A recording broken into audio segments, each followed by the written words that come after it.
They're going to make something up, or they're going to start a war, and it'll be an excuse to clamp down more on our freedoms. How much more clamp down than you need than the National Defense Authorization Act?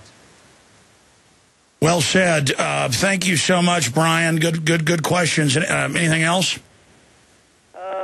I've sent it to your news tip email so you can look at all the screenshots of the censorship going on. All right, we'll look it up. Thank you. Let's go to Alaric in Nebraska and then Jeff. Alaric, you're on the air. Go ahead. Yeah, I'm really glad you guys talked about the censorship of Ron Paul. Here's a couple of little news items. I got 4 small things. One is Virginia. They apparently closed their primary so that now you have to be registered. Also, a judge has backtracked and said that the other candidates, not just Romney and Ron Paul, will be allowed on it, but all of the other ones as well. Yeah, Ron Paul goes out and actually qualifies for all the states. The others don't need to now. That way they can try to sap his vote. I did see that. And they've got people all over every channel saying he cannot win, he will not win, talking down to their viewers. I know, it's just totally disgusting. What is this guy, O'Donnell, one of these guys, called him a fraud. This guy Schultz babbling on. Every one of them. Yeah, he said Huntsman really won. This is on MSNBC, the host. Huntsman really won. Ron Paul and his supporters are frauds. Yeah. I mean, you know, this is disgusting. These guys think they... You talk about the white shoe boy arrogance. They really are arrogant. They're so used to telling us to get down and lick their boots and get down and do what they say. They really think they control us, but you can see them losing. I mean, they're losing more and more every day, Gerald. Well, I know. Look, it's evident as can be. Who are these people to say what we should think or who can win? I mean, the arrogance is... They think we're so weak-minded and so peer pressure driven that they tell us how to dress, how to talk, like your dad used to tell you. Don't be a parrot, don't repeat, be your own person. That's what freedom's all about. And when some guy's in a suit with a perfect teleprompter saying Ron Paul and his supporters are a fraud, no, that person's a fraud. And he's a panicked fraud. And they're so arrogant, they're so hubris-filled, Gerald, that I know is what's going to undo them, because they just can't even hide what arrogant scumbags they are.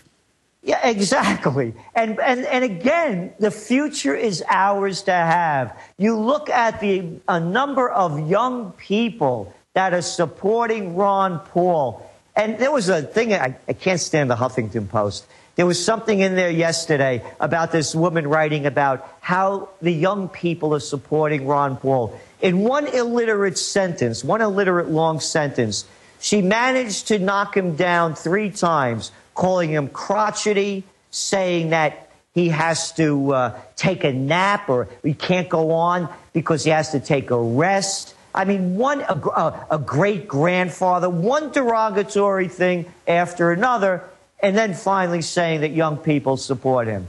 So it's the youth that can get us through this. And I love the fact that Ron Paul points out, win, lose, or draw, we win. This is about an idea, and those are bulletproof. Alaric, anything else?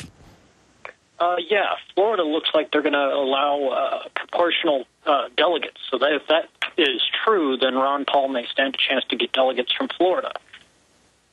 Yeah, it does. And again, you know, let's understand, as you just pointed out, the game is rigged. They rig it, whether it's finance, whether it's politics. Look at the reports that just came out about 2 months ago. I'll tell you what, Gerald, do 5 more with us and tell us about those reports and take a call or two. We'll get you out of here in about 6 minutes. We're back in 1 minute. But people say, well, then why run if it's rigged? You show how it's rigged by running. Okay, you get in the ring, you beat the other guy, and they hold the other guy's hand up and show you that it's rigged. Now you know Don King's running the match.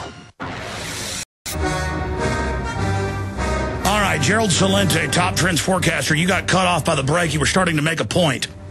Well, the point is that the game is rigged now. Just a couple of months ago, there was a report that came out about the last elections in Ohio and how those numbers, or election before, how the numbers are all cooked. And what do we have? That company Diebold, the Republican company that controls most of these voting machines, and how easily they can be hacked, I think for like $24. So the game is rigged at every level. But as you keep pointing out, Alex, more and more people are aware now. The show is so bad. The con men aren't that good anymore. Look at them. O'Donnell, Schultz, Maddow, Hannity, Combs, Laurel, Hardy, Abbott, Costello. Give me a break. Who believes this stuff? Santor, one of my pals, Anthony Formanzano. I said to him, Anthony, I said, if Santorum or Romney or Gingrich or Huntsman came into our place over here and tried to lay their line on us, how long would they last before we threw them out?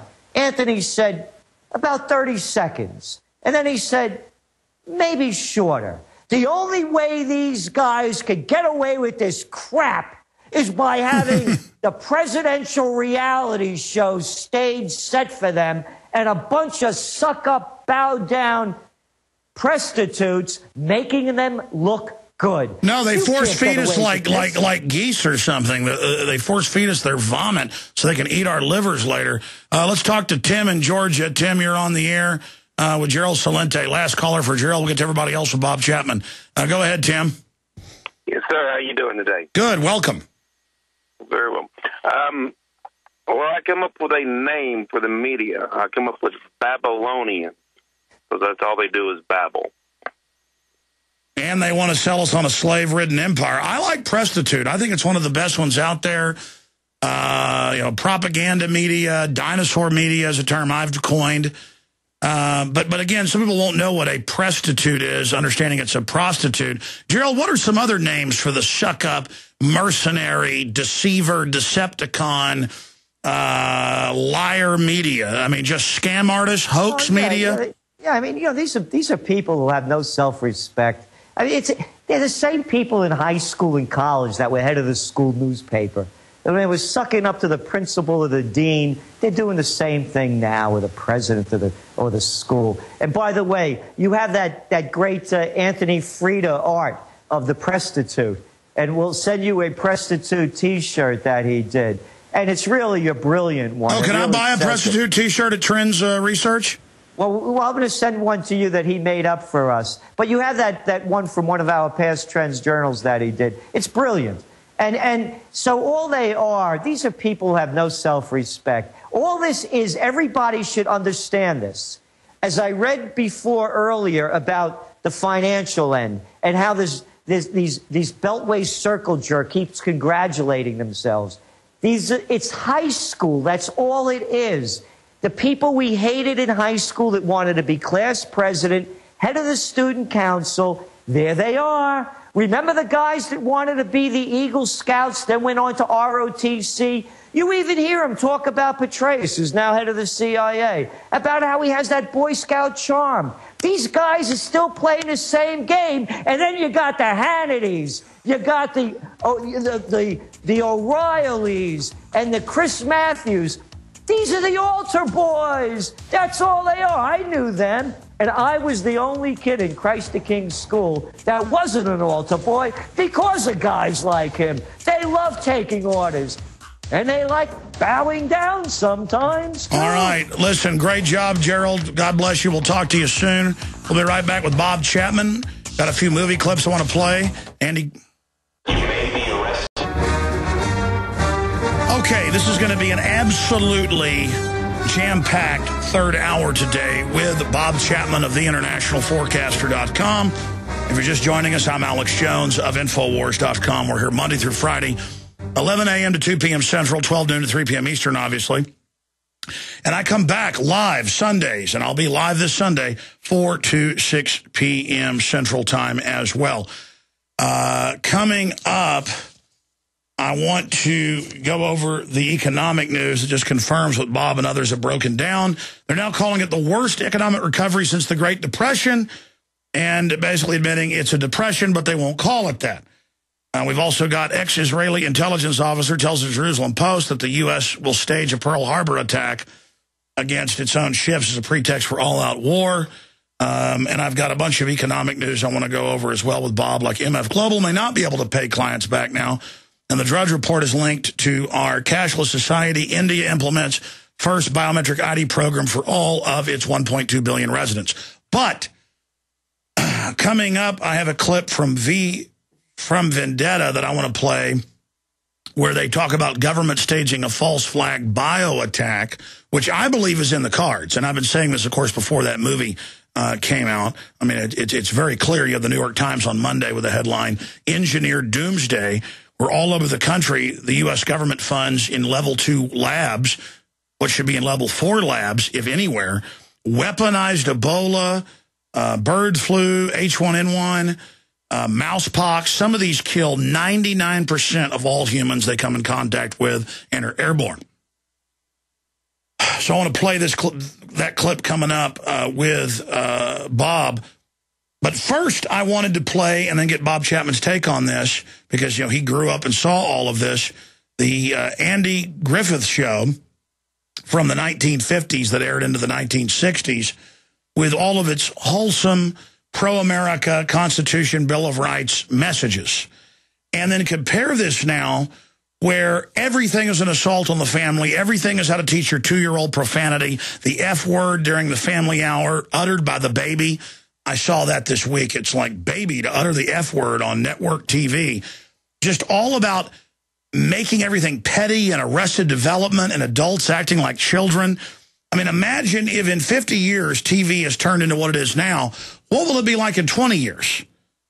Why is there this total assault on morality? Because if you stand for nothing, you'll fall for anything. That's why. So I want to play this clip. Now, this is where the sheriff, his son's not doing well on some history, and he says, it's okay, Opie, I wasn't too good at history. Don't worry about it. So he goes to the teacher and says, I'm not going to worry about it. My dad says, don't worry about it. So she threatens to quit.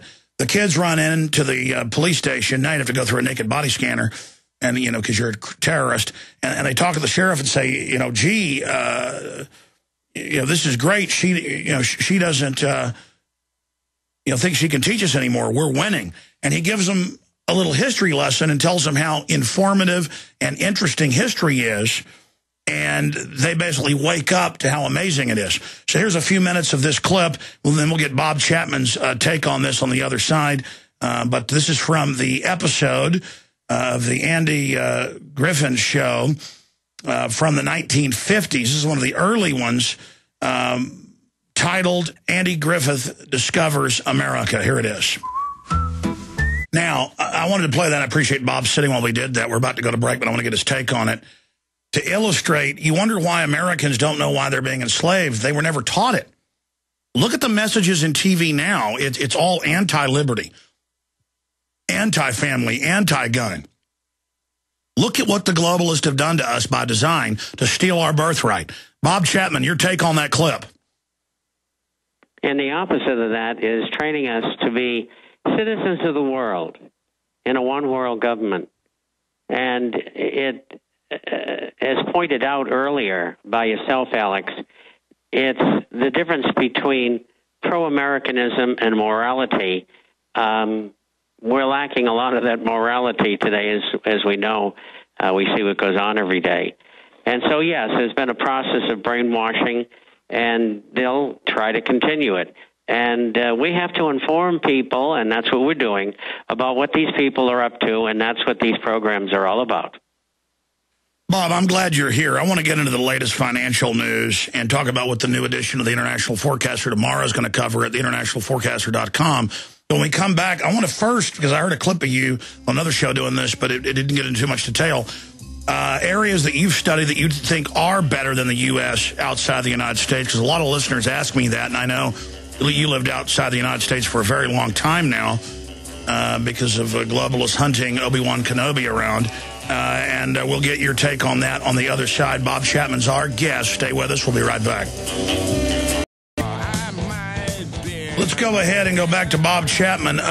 Bob, as the United States continues to implode, obviously the same global system is unfolding everywhere. But from your research, so I get these questions all the time, where are some of the better places to move to or expatriate to in your opinion?